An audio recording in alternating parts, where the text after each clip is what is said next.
Today, we are diving into that weird modern feeling that, let's be honest, pretty much all of us have had. We're going to unpack what's really going on when our own tech seems to be playing tricks on us. So, come on, you can admit it. Has this happened to you? You're just sitting there, doing your thing, and you feel that super familiar buzz from your pocket. You reach for your phone, ready for a message, and you find, well, nothing. No call, no text, not a single notification. You're not losing your mind. What you're feeling is very, very real. You know, this feeling actually has a name. It's called the phantom buzz. So let's get into what's actually going on inside your head when you feel that little ghost in the machine. Okay, so here is the most important thing to get. It's not a hallucination, it's a prediction. Your brain is this incredible, efficient machine, right? And it's learned the pattern. It knows that a buzz usually means a message is on its way, so it starts to anticipate that signal, sometimes a little too eagerly. And that really brings us to the heart of the matter. Our brain's powerful, and sometimes, let's face it, overactive, prediction engine. It's not a bug, it's a fundamental feature of how we pay attention to literally everything around us. This idea is so simple, but it's also incredibly profound. Think about it. Your brain isn't just sitting back, passively taking in information. Nope, it's constantly making educated guesses about what's about to happen. It's always trying to get a jump start. And when it comes to our phones, it has been getting a ton of practice. And this is where it gets really interesting, because those notifications are often important to us, right? A message from a friend, a work email we're waiting for, they matter. So our brain goes on high alert. It starts actively searching for clues, scanning for any little sensation that might feel like that buzz. So what happens is, this creates a really powerful feedback loop. First, the phone is always there, giving us that constant cue.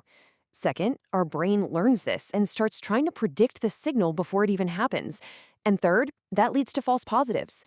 A tiny muscle twitch, the fabric of your pants shifting, your brain just misinterprets it as a vibration. It's a completely logical system that, well, just happens to be wrong sometimes. Now, you might be thinking, okay, a phantom buzz every now and then, what's the big deal?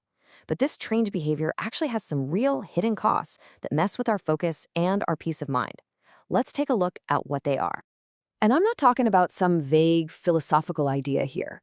The impact is totally tangible. It affects your day-to-day life in ways you might not even realize.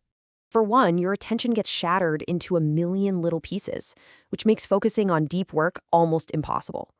Then, actual silence starts to feel kind of anxious because you're just waiting for the next interruption, even if it never comes.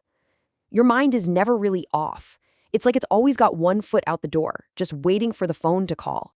But here's the good news, and it's really good news. This is not some permanent condition you're stuck with.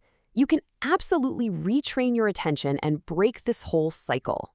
The secret is just to give your brain better, clearer information to work with. So here's your playbook. First, cut down on the noise. Turn off all those non-essential notifications. If fewer alerts are coming in, the brain's prediction pressure just drops way down. Second, get your phone off of your body. If it's not in your pocket, your brain doesn't have a reason to be constantly scanning for signals. And third, and this one's a big one, set up specific times where you deliberately do not check your phone. This actively retrains your brain to be okay with the quiet again. You see, once you understand how this pattern works, you can completely shift how you think about it. You can go from feeling like you're a victim of this word brain glitch to being the one who's actually in charge.